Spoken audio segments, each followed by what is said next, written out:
Shalom, Bapak Ibu yang berkati serta dikasih dalam Tuhan kita Yesus Kristus. Sangat bersuka cita dan bersyukur pada kesempatan ini kita boleh bersama-sama untuk dapat merenungkan firman Tuhan pada hari ini.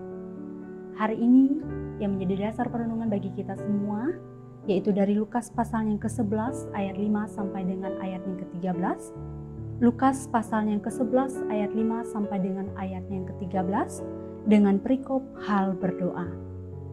Saya mengambil judul pada perenungan pada hari ini, yaitu pertolongan Allah tiada batasnya. Bapak Ibu yang berkati serta dikasih dalam Tuhan kita Yesus Kristus, tidak selalu di dalam kehidupan kita ini merasakan sukacita secara terus-menerus. Akan ada saatnya juga di mana kita juga akan merasakan adanya rasa duka cita atas permasalahan hidup yang kita hadapi. Ketika kita mengalami permasalahan hidup itu, terkadang kala kita juga mencari pertolongan dari orang-orang di sekitar kita. Entah itu dari sahabat kita atau dari keluarga kita dan lain-lain. Akan tetapi pertolongan mereka seringkali ada batasnya. Mereka terbatas dalam waktu, tempat, dan juga kemampuan. Sehingga ada saatnya juga mereka tidak dapat menolong kita secara penuh. Akan tetapi, Bapak Ibu, Saudara-saudari yang diberkati serta dikasih di dalam Tuhan kita Yesus Kristus, ada penolong yang siap sedia, bahkan tiada batasnya untuk menolong kita. Ya, itu adalah Tuhan kita, Yesus Kristus.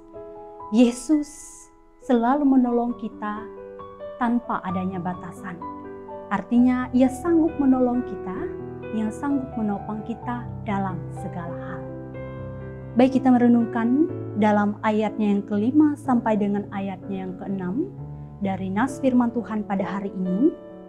Saya memberikan poin pentingnya, yaitu Allah selalu terbuka untuk menolong kita dalam segala waktu. Kita melihat dalam nas firman Tuhan ayatnya yang ke-5 sampai dengan ayatnya yang ke-6 adalah di mana Yesus itu mengumpamakan perumpamaan tentang seorang sahabat yang datang pada waktu tengah malam untuk meminta roti kepada sahabatnya. Karena memang ada keluarga yang dari jauh itu datang untuk bermalam, untuk menginap di rumahnya, sehingga ia harus menyiapkan makanan. Memang di dalam kehidupan kita, pada realitanya memang jikalau ada keluarga dari jauh yang datang ke rumah kita, tentu kita juga pasti mempersiapkan makanan kepada mereka, agar mereka pada saat datang, mereka boleh makan, mereka boleh beristirahat sehingga memulihkan tenaga mereka. Nah, dalam nas firman Tuhan ini juga mengungkapkan kepada kita bagaimana kita datang kepada Allah itu bisa secara tiba-tiba. Kita datang kepada Allah untuk memohon permintaan kita dalam doa-doa kita. Doa-doa adalah merupakan sarana kita untuk mengungkapkan dan juga menjalin komunikasi kita dengan Allah. Jadi semakin kita sering berdoa kepada Allah, maka akan semakin erat hubungan kita dengan Allah. Jadi Bapak Ibu yang berkati serta dikasih dalam Tuhan kita Yesus Kristus, kita bersama-sama belajar dari ayat yang ke-5 sampai dengan ayat yang ke-6 ini, bahwa ketika kita datang kepada Allah, hendaknya kita tidak terpaku pada waktu tertentu, pada tempat tertentu, sehingga mari kita datang kepada Allah dalam segala waktu, dalam segala hal. Kemudian Bapak Ibu yang diberkati serta dikasih di dalam Tuhan kita Yesus Kristus, poin kedua yang menjadi dasar renungan bagi kita semua pada hari ini adalah Allah selalu berkenan membukakan pintu bagi kita untuk menolong kita. Itu dalam ayatnya yang ke-7. Kita melihat bagaimana ada seorang sahabat, walaupun di tengah malam ia tetap membukakan pintu untuk menolong sahabatnya ini. Itu menggambarkan bahwa Allah itu sangat baik di dalam kehidupan kita Bapak Ibu semua. Allah selalu mendengarkan setiap ketukan pada pintu hatinya. Artinya semakin besar kebutuhan kita, maka akan semakin keras juga ketukan itu pada hati Tuhan. Artinya pada saat kita memohon pertolongan kepada Allah, maka Allah akan siap sedia untuk mendengarkan kita dan siap sedia untuk menolong kita. Jadi Bapak Ibu, jadi ketika kita memiliki masalah, yakin dan percaya Tuhan akan memberikan jalan keluarnya bagi kita, sehingga kita dapat melewatinya dengan tetap mengandalkan Tuhan. Bagian ketiga Bapak Ibu, yang menjadi perenungan bagi kita semua pada hari ini adalah pertolongannya berlaku bagi semua orang. Di mata Tuhan Bapak Ibu, semua orang itu sama.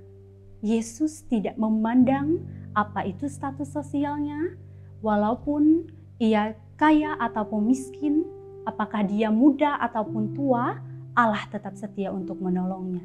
Jadi bagi Yesus, setiap orang yang meminta pertolongannya itu sangat layak untuk ditolong. Jadi hendaklah kita bersama-sama untuk menjadi orang-orang yang taat dan setia hanya kepada Tuhan Yesus saja. Bagian poin selanjutnya yang dapat kita renungkan dalam nas firman Tuhan hari ini berdasarkan ayatnya yang ke-9 sampai dengan ayatnya yang ke-12 adalah di mana Allah Maha tahu apa yang menjadi kebutuhan umatnya.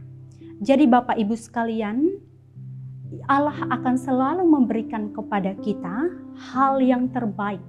Jadi apa yang ada pada kita, apa yang Allah telah berikan kepada kita, semuanya tentu yang terbaik. Allah tidak pernah memberikan kepada kita ular ketika kita meminta roti. Allah tidak pernah memberikan kepada kita kalajengking ketika kita meminta telur.